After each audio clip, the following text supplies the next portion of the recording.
Hello welcome back guys. आज की video में हम टीडीएस रिलेटेड इंटरव्यू के क्वेश्चन आंसर करेंगे जो बेस्ड ऑन होंगे टीडीएस के स्कोप और उसके ऑब्जेक्टिव से रिलेटेड। फॉर एग्जांपल आप जब भी इंटरव्यू देने जाएं तो आपसे जब भी टीडीएस से रिलेटेड कुछ पूछा जाए जो बेस्ड ऑन होगा कि उसकी डेफिनेशन क्या है, स्कोप क्या है, पेनल्टीज क्या है, तो आपने कैसे आंसर देना ये आज की वीडियो में हम सारा कवर करेंगे। चलिए स्टार्ट करते हैं हम अपने पहले क्वेश्चन से। What is TDS?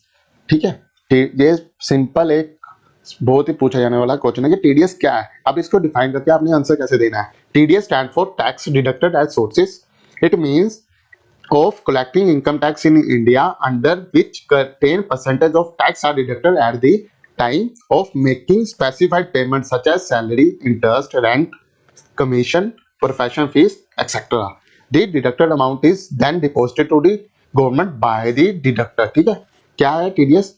कि टीडीएस जो स्टैंड करता है tax deducted at the source. It means कि जब भी हम इसका मेन जो मतलब है कि टैक्स को कलेक्ट करना, जब भी कोई डिडक्टर अपने किसी वेंडर को पेमेंट करेगा, कोई स्पेसिफाइड पेमेंट करेगा जो रहेगी salary, interest, rent, commission, professional fees etcetera.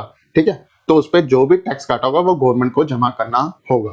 This is the TDS. अब आगे बढ़ते हैं। Second, what is the objective of TDS?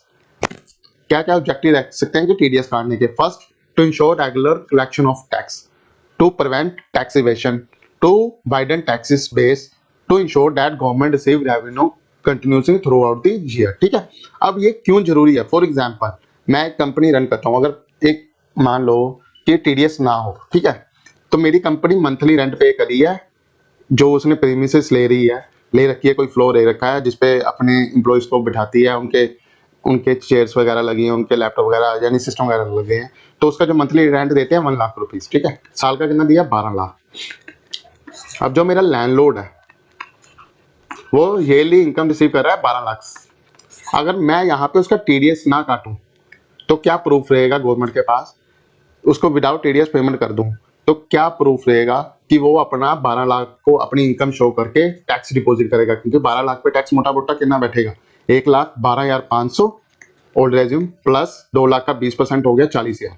ठीक है, मोटा मोटा ये गवर्नमेंट को डिपॉजिट करना पड़ेगा, वो अगर 12 लाख को ऐसे रेंट इनकम दिखाता है। बट अगर मैं उस पर टीडीएस ना काटूं तो ये सीधा सीधा उसका क्या हो जाएगा? Tax evasion. ठीक है, मतलब उसको तो अब ना इनकम टैक्स रिटर्न बनने की जरूरत है ना कुछ। तो इसी के लिए टीडीएस लाया गया था कि आप कोई भी स्पेसिफिक पेमेंट करो किसी को भी तो उस पर टीडीएस काटना जरूरी है। अब ये जरूरी किन के लिए है ये पढ़ते हैं।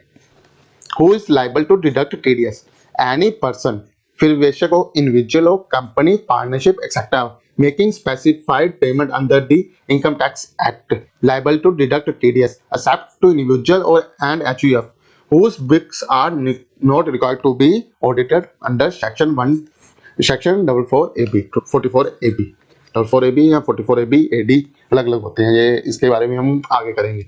अब जो भी बंदा टैक्स ऑडिट करवाएगा, ठीक है, उसको जो भी उसने एक्सपेंसेस क्लेम कर रखे होंगे, स्पेसिफिक एक्सपेंसेस, उस पर उसको टीडीएस काटना जरूरी है। अगर वो टीडीएस नहीं काटे तो उसके एक्सपेंसेस क्या हो जाएंगे? ऑडिटर उनको क्या कर देगा? डिसअलोड कर देगा।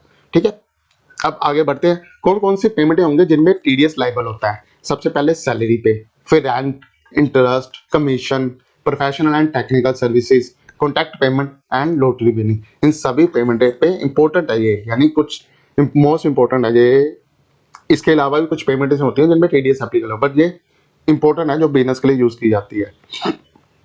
अब आगे बढ़ते हैं इसका कि कौन कौन से सेक्शन में हम टीडीएस काटते हैं। इंपॉर्टेंट, फॉर एग्जांपल आपसे what are the most important section of TDS under the income tax. ठीक है, तो आपका आंसर क्या रहना चाहिए?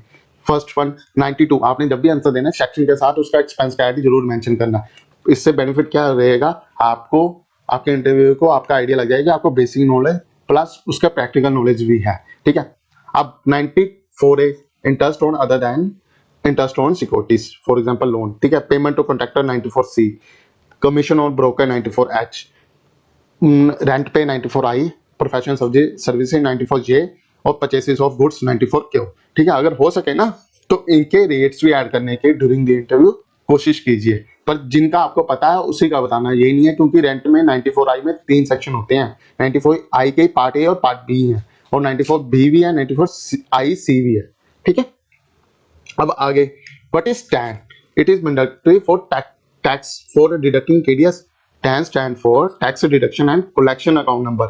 It is a 10-digit alphabetic number issued by the income tax department. It is mandatory for all person who require to deduct TDS. हाँ, इसका answer क्या? What is 10? इसका भी आंसर मिल गया। 10 क्या है? 10 tax deduction and collection account number. और क्यों क्या टीडीएस काटने के लिए 10 मैंडेटरी? हाँ, क्योंकि इसका क्या लोगन क्या मिलता है हमें? ट्रेसिस का लोगन मिलता है, जिसमें हम अपने फॉर्म 16 निकालते हैं, ठीक है, टीडीएस की रिटर्न भरते हैं, जो 24 क्यू, 26 क्यू, 27 क्यू, ये सारी किसी में भरी जाती है? ट्रेसिस में भरी जाती है।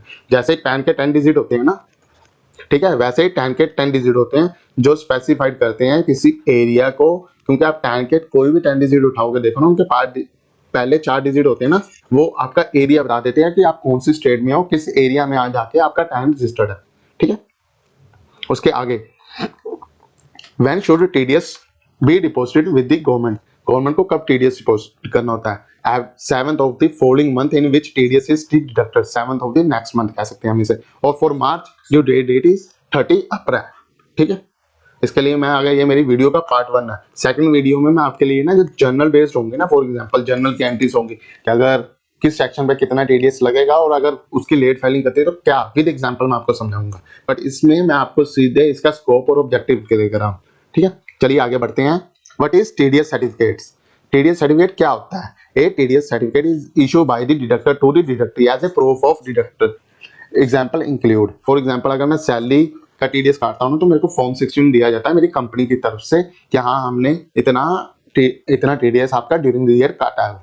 और फॉर्म 16 जो होता है वो कोई मैनुअली नहीं होता, ये सारा ट्रेसिस से ऑटोमेटेड सॉफ्टवेयर होता है, गवर्नमेंट का एक प्रूफ माना जाता है इसे। इसमें डीएससी लगे होते हैं, जो भी ऑथराइज पर्सन हो जाता है कंपनी का, उसके, ठीक है। और फॉर्म 16 है नॉन सैलरी डिडक्शन। अगर आप 2 फॉर्म होते हैं टीडीएस के, form 16 A, form 16 part A part B, form 16 A, form 16 B और फॉर्म 16 सी, ठीक है। बट इंपॉर्टेंट 2 ही रहते हैं कंपनी के इसमें। उसके आगे, what is form 26 AS? 26 AS क्या होता है?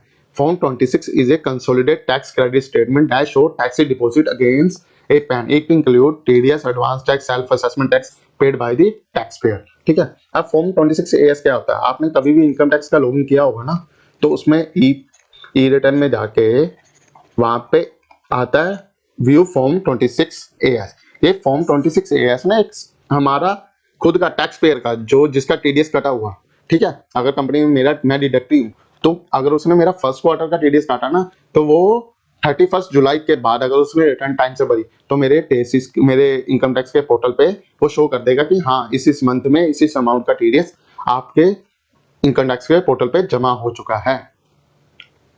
अब last, what happen if TDS is not deducted और डिपॉजिटेड ऑन टाइम? ठीक है, क्या क्या होगा? Interest and penalty may be live, expenses may be disallowed while computing taxable income. आपको डिसअलाउ का मतलब क्या समझते हो? कि ऑडिटर आया, उसने देखा रेंट पे टीडीएस करना चाहिए था, नहीं कटा, ठीक है, रेंट पे टीडीएस करना चाहिए था, नहीं काटा। अब वो क्या करेगा? फॉर एग्जांपल मेरा टीडीएस मैंने खर्चे कर रखे थे 100 रुपए के रेंट के, मेरा इनकम टैक्स इसमें से मैंने 50 रुपए पे टीडीएस काटा था, 50 रुपए पे नहीं, यानी 50-50 था। मेरा इनकम टैक्स बनता था 100 रुपए, ठीक है। अब वो ऑडिटर क्या करेगा? इस 50 रुपए पे भी ना मेरे को जो भी मेरा टैक्स की रेट रहेगी कंपनी से केस में 25% होगी।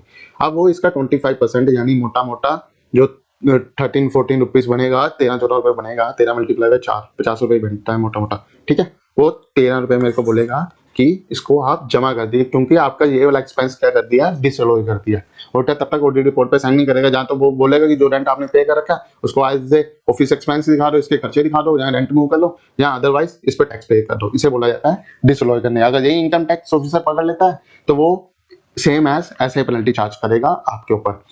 Late filing fees under the section 234E, मैंने अपनी लास्ट वीडियो में पूरा कंप्लीट ये वाला सेक्शन पढ़ाया हुआ है, काफी इंपॉर्टेंट सेक्शन है कि अगर आपका टीडीएस, ठीक है, आपकी पेनल्टी से कम है, पेनल्टी आपकी ज्यादा है और आपका टीडीएस अमाउंट है वो कम है, तो आपको टीडीएस अमाउंट ही एज ए पेनल्टी डिपॉजिट करना पड़ेगा। ये सेक्शन 234E हमें बताता है। और penalty under the section 271H means अगर आप लेट फाइलिंग कर रहे हो तो आपको इस वाले सेक्शन में जाके अपनी जो सेक्शन है ये एज ए पेनल्टी के लिए इस सेक्शन को यूज किया जाता है, ठीक है। ये हमारी वीडियो के 10 मोस्ट इंपोर्टेंट क्वेश्चन और आंसर थे। ये वीडियो को हम पार्ट 1 में रखा है। अब पार्ट 2 में हम करेंगे जो मैनुअल जर्नल्स रहेंगे टीडीएस से रिलेटेड, जिसमें हम क्वेश्चन देखेंगे कि कौन पे कितना टीडीएस लगना चाहिए, अगर टीडीएस नहीं लगा तो कितनी पेनल्टी जमा करनी, ये सारा कुछ सेकंड वीडियो में कवर करूंगा। अगर आपको वीडियो अच्छी लगी हो प्लीज वीडियो को लाइक करें, चैनल को सब्सक्राइब करें और शेयर करें अपने दोस्तों के साथ, और कोई भी क्वेरी हो प्लीज कमेंट कीजिए। Thanks for watching.